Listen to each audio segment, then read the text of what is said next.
How does a peasant monk with nothing but a begging bowl rise to overthrow the most powerful empire on earth? In 1368, a ragtag coalition of Chinese rebels accomplished what seemed utterly impossible. They expelled the Mongol Yuan Dynasty that had ruled China for nearly a century, ending the reign of descendants of Genghis Khan himself. The Mongols had conquered kingdoms from Korea to Hungary, had annihilated armies numbering in the hundreds of thousands, and had built the largest contiguous land empire in human history, spanning over 24 million square kilometers. Yet somehow Chinese rebels who began as scattered bandits and cult members managed to dismantle this empire piece by piece, driving the Mongols back to the steppes and establishing the Ming Dynasty that would rule for the next 276 years. What secret advantages did these rebels possess? How did they transform from desperate outlaws into a disciplined army capable of storming the Mongol capital? The answer involves brilliant military strategy, innovative weapons technology, a charismatic leader who understood both warfare and politics, and perhaps most importantly, the fatal weaknesses that had been growing inside the Yuan dynasty like a cancer waiting to metastasize.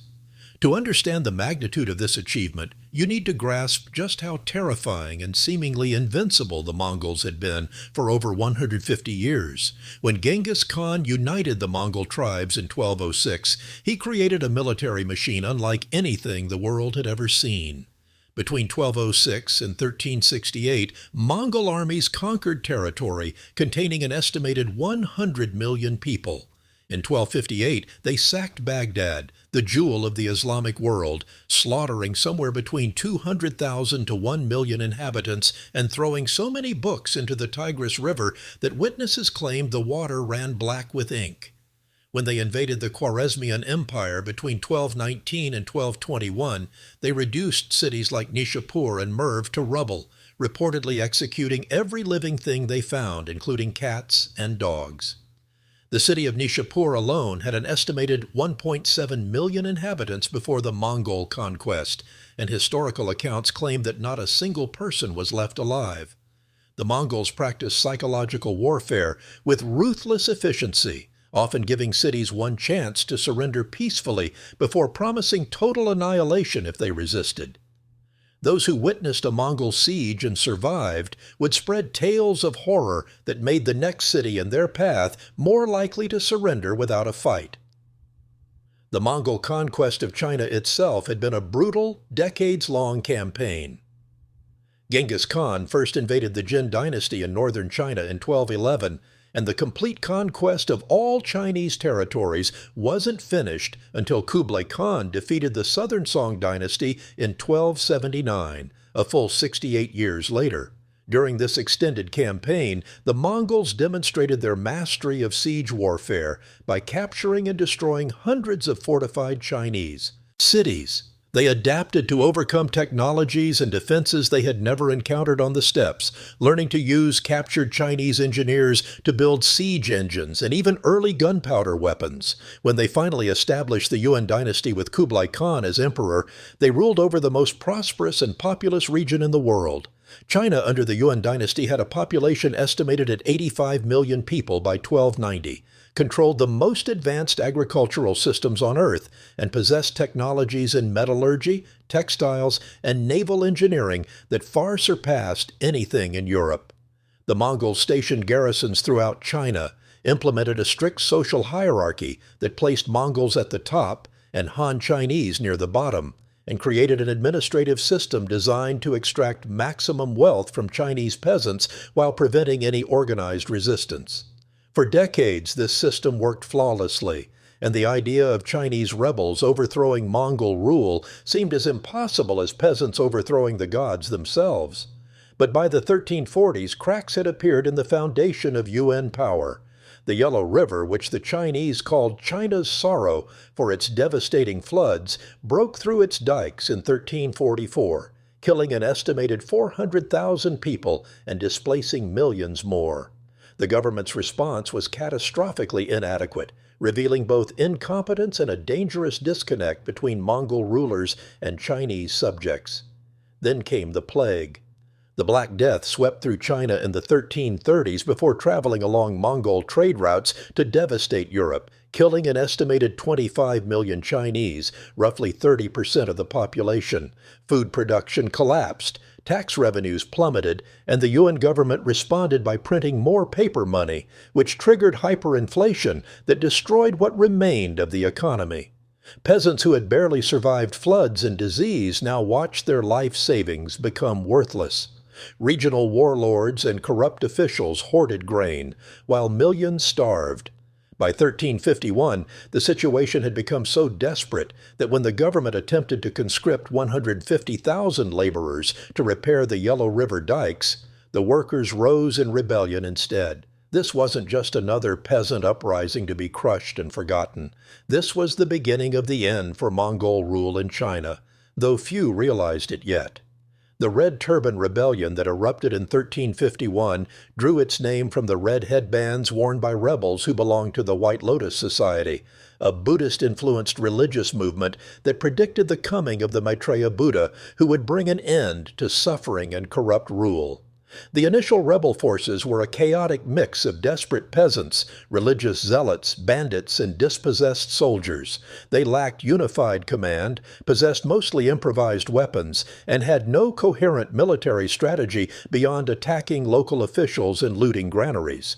The Yuan army should have crushed them easily, and indeed, in the first battles of 1351 and 1352, Mongol cavalry units inflicted devastating defeats on rebel forces, killing thousands and scattering the survivors. But here's where the rebels' decentralized structure became an unexpected advantage. Every time the Mongols destroyed one rebel army, two more seemed to spring up in different provinces. It was like fighting a hydra, and the Yuan Dynasty simply didn't have enough loyal troops to garrison every province while simultaneously pursuing multiple rebel armies. The Mongols also made a critical strategic error by recruiting Chinese generals and troops to help suppress the rebellions, inadvertently training and arming the very forces that would eventually overthrow them. Among the chaos of the early Red Turban Rebellion, a 24-year-old former Buddhist monk named Zhu Yuanzhang joined a rebel army near his hometown in Anhui province in 1352. Zhu's early life read like a catalog of the disasters that had befallen China under late Yuan rule. Born in 1328 to a desperately poor peasant family, Zhu had watched his parents and two brothers starve to death during the famines of 1344. With nothing left, he entered a Buddhist monastery just to survive, living on donated rice and spending years as a wandering beggar. When he joined the rebellion, he owned nothing but the clothes on his back and could barely read. But Zhu possessed something that proved more valuable than education or noble birth. He was a natural military genius with an intuitive understanding of strategy, logistics, and human psychology. Within just 2 years, he had risen from common soldier to commanding his own force of several thousand men. Unlike other rebel leaders who focused on plunder and revenge, Zhu implemented strict discipline among his troops, forbidding rape and unnecessary killing of civilians. When his army captured cities, they paid for supplies instead of looting, which meant that peasants welcomed them as liberators rather than fearing them as just another group of bandits. This simple policy gave Zhu access to intelligence, supplies, and recruits that other rebel leaders couldn't match. Zhu Yuanzhang studied the failures of previous rebellions against Mongol rule and learned from every mistake. He recognized that peasant armies with improvised weapons couldn't defeat Mongol heavy cavalry in open battle, so he initially avoided direct confrontation, instead focusing on capturing fortified cities that the Mongols couldn't easily retake. He understood that the Red Turban movement's religious fanaticism alienated educated Chinese who might otherwise support the rebellion, so he gradually distanced himself from the White Lotus ideology while maintaining enough connection to keep religious rebels as allies. Most importantly, he recognized that the rebel movement would tear itself apart through internal conflict if someone didn't impose unity, and he was ruthlessly willing to eliminate rebel leaders when necessary. Between 1356 and 1363, Zhu systematically consolidated control over the wealthy Yangtze River Delta region, using the immense agricultural wealth and manpower of this area to build a proper army. He recruited former Yuan officials who possessed administrative expertise, invited Confucian scholars to serve as advisors, and most critically, he acquired and began manufacturing gunpowder weapons on a scale never before seen in Chinese warfare. By 1360, Zhu commanded an army estimated at 100,000 men, controlled a territory with a population of several million, and had transformed from a rebel leader into the founder of a nascent dynasty, though he still nominally acknowledged the leadership of other Red Turban chiefs. The transformation from rebel movement to organized military force accelerated when Zhu established his capital at Nanjing in 1356 and began attracting talented generals and administrators. His top military commanders included Xu Da and Chang Yuchun, both brilliant tacticians who would prove instrumental in the final campaigns against the Mongols. Zhu implemented a military system based on hereditary soldier-farmer families called the Weisuo system, where soldiers received land to farm in exchange for military service. This solved the perennial problem of feeding and maintaining a large standing army without bankrupting the state. He also invested heavily in manufacturing firearms, particularly fire lances, early handguns called huochong, and primitive cannons. While gunpowder weapons had existed in China since the Song dynasty, Zhu's forces used them on a much larger scale than previous Chinese armies, creating specialized firearm units that could deliver devastating volleys against Mongol cavalry charges. Historical records indicate that by 1363, Zhu's armies possessed tens of thousands of gunpowder weapons, giving them a technological edge that partially compensated for the Mongols' superiority in mounted warfare. The decisive moment in the rebel wars wasn't actually a battle against the Mongols at all, but rather a massive naval engagement between rival Chinese rebel factions on Lake Poyang in August and September of 1363. Zhu Yuanzhang faced Chen Yuliang, another powerful rebel leader who controlled much of central China and commanded forces that outnumbered Zhu's by at least 2 to 1, possibly by as much as 3 to 1. Chen's fleet included massive warships called tower ships, some reportedly standing 3 stories tall and capable of carrying 2,000 to 3,000 soldiers each. When the fleets first engaged on August 30th, 1363, Chen's numerical and size advantages seemed overwhelming, and Zhu's smaller ships took severe casualties. But Zhu's commanders employed fire ships, vessels filled with inflammable materials, and sailed into enemy formations before being set ablaze. The massive tower ships that had seemed so impressive became death traps when fire ships crashed into them, and hundreds of Chens. Soldiers burned to death or drowned trying to escape the flames. The battle raged for 33 days with multiple engagements across the vast lake, and when it finally ended in October 1363, Chen Yuliang was dead, struck by a stray arrow, and his entire fleet was destroyed. Zhu had eliminated his most dangerous rival and now controlled virtually all of southern China. The path to confronting the Mongols directly was finally clear, but it would take another 5 years of careful preparation before Zhu felt ready to march north and challenge Yuan rule in its heartland. Between 1364 and 1367, Zhu methodically prepared for the final campaign. He proclaimed himself King of Wu in 1364, establishing clear political authority, and he spent those years consolidating control over all remaining rebel factions in southern China, sometimes through alliance and sometimes through conquest. He built up his forces to an estimated 250,000 well-trained troops, supported by hundreds of artillery pieces and gunpowder weapons. Just as importantly, he prepared the ideological groundwork for his dynasty by commissioning scholars to write proclamations explaining that the Mongols had lost the mandate of heaven through their corruption and incompetence, and that he, despite his humble origins, had been chosen by heaven to restore proper rule to China. This wasn't just propaganda, it was essential psychological warfare that would convince Yuan officials and Mongol garrison commanders that resistance was futile because cosmic forces had already decided the outcome. Meanwhile, the Yuan dynasty continued its collapse. The imperial court in Dadu, modern Beijing, was paralyzed by factional struggles between different Mongol princes and cliques of corrupt officials. Regional commanders maintained their own armies and pursued their own interests with little reference to central authority. Some Mongol generals had even begun independently negotiating with rebel leaders, offering to switch sides in exchange for being allowed to keep their lands and titles. The great empire that had conquered most of the known world was rotting from within.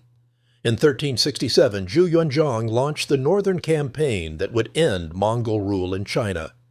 He divided his forces into three main armies, with the central army of approximately 100,000 men under the command of General Shu Da advancing directly north toward Dadu along the Grand Canal. The Western Army under Tong He, numbering perhaps 60,000, moved through Shanxi province to secure the western approaches and prevent Mongol reinforcements from arriving from Mongolia or Central Asia.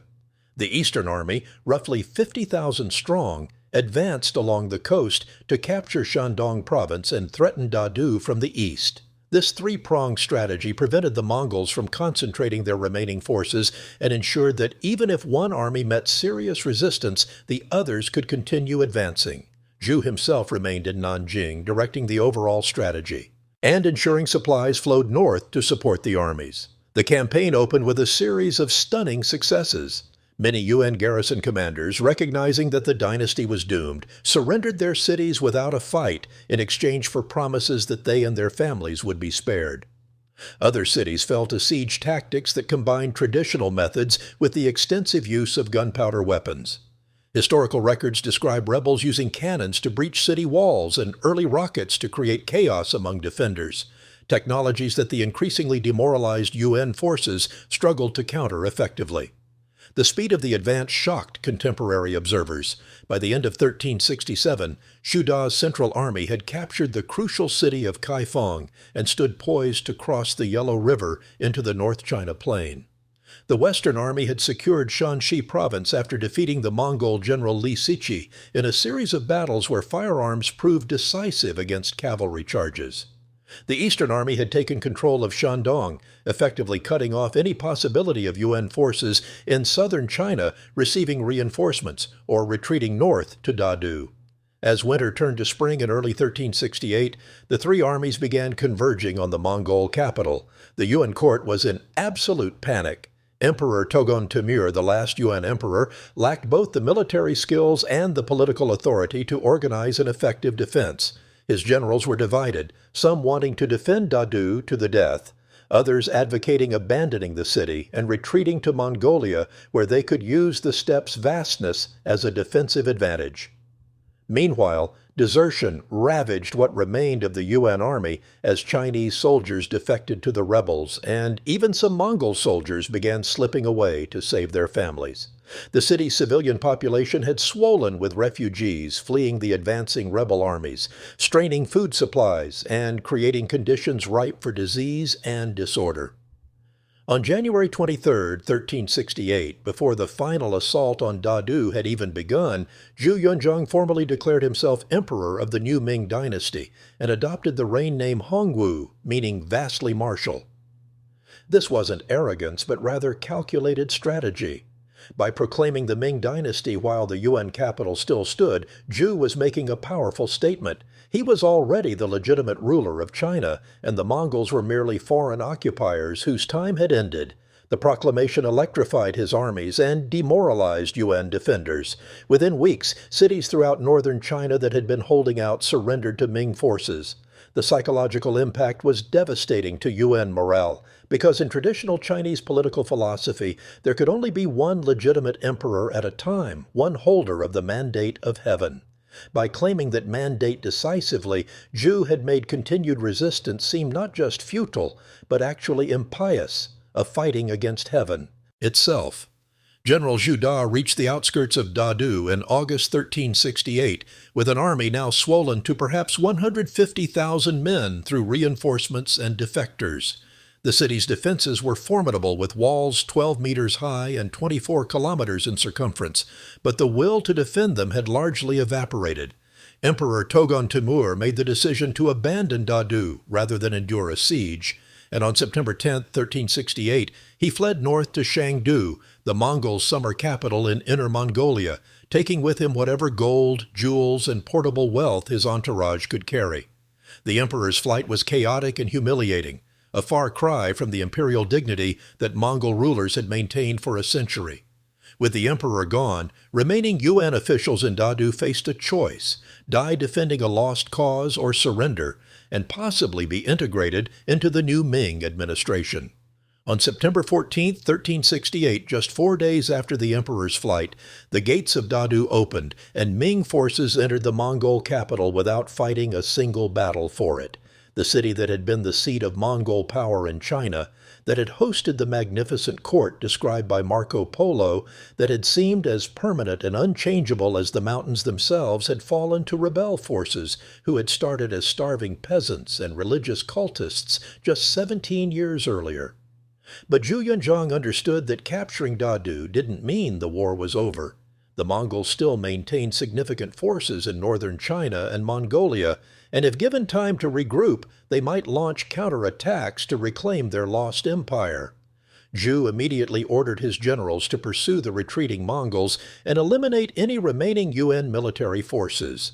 Between 1369 and 1372, Ming armies conducted a series of campaigns into Mongolia itself, hunting down Toghon Temür and his successor generals.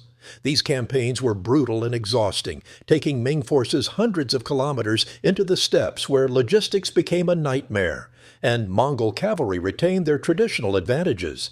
In 1370, General Shu Da led an army of 100,000 men north to capture Shangdu, which fell after a short siege. Toghon Temür fled further north and died in 1370, possibly from dysentery. His son tried to maintain Yuan resistance, but he commanded a constantly shrinking force of loyalists. In 1372, Ming forces under General Feng Sheng pushed deep into Mongolia and defeated a major Mongol army near Karakorum, the ancient Mongol capital established by Genghis Khan. This victory effectively ended any realistic hope of a Mongol restoration, though scattered resistance continued for several more years. The human cost of these wars was staggering. Historians estimate that between 1351 and 1368, the rebellions, famines, plagues, and warfare killed approximately 30 to 40 million people in China, though exact numbers are impossible to determine. The Yellow River Valley, which had been the densely populated heartland of Chinese civilization, was depopulated to such an extent that the Ming government eventually had to implement forced migration programs to repopulate abandoned farmland. Cities that had resisted Ming forces often suffered mass executions or saw their populations sold into slavery. The Mongol populations in China faced particular hardships after the Ming victory, with many fleeing to Mongolia or Central Asia rather than living under Chinese rule. Those who remained often had to adopt Chinese names and customs to avoid persecution. The social and economic disruption was so severe that it took China until approximately 1400 to recover its pre-rebellion population and prosperity levels, a full half-century after the war's end. Beyond the immediate military campaigns, the Ming Dynasty's establishment required Zhu Yuanzhang to completely reorganize Chinese government and society. He was deeply paranoid about potential rivals and traitors, probably unsurprising for someone who had risen through an environment where betrayal and assassination were common. He conducted massive purges of officials he suspected of disloyalty, with some estimates suggesting that 30,000 to 100,000 officials and their families were executed during various purges throughout his reign, which lasted until his death in 1398. He also reorganized the military into the Weisuo garrison system that eventually stationed over 1 million soldiers throughout China, though many of these soldiers spent most of their time farming rather than training. He reformed the examination system for selecting government officials, emphasizing Confucian classics and creating the rigid examination format that would persist until the 20th century. He moved the capital from Dadu, which he renamed Beijing, meaning Northern Peace, to Nanjing in southern China, closer to his power base, though his son would eventually move it back to Beijing in 1421. The Ming Dynasty's establishment fundamentally changed the trajectory of Chinese and world history.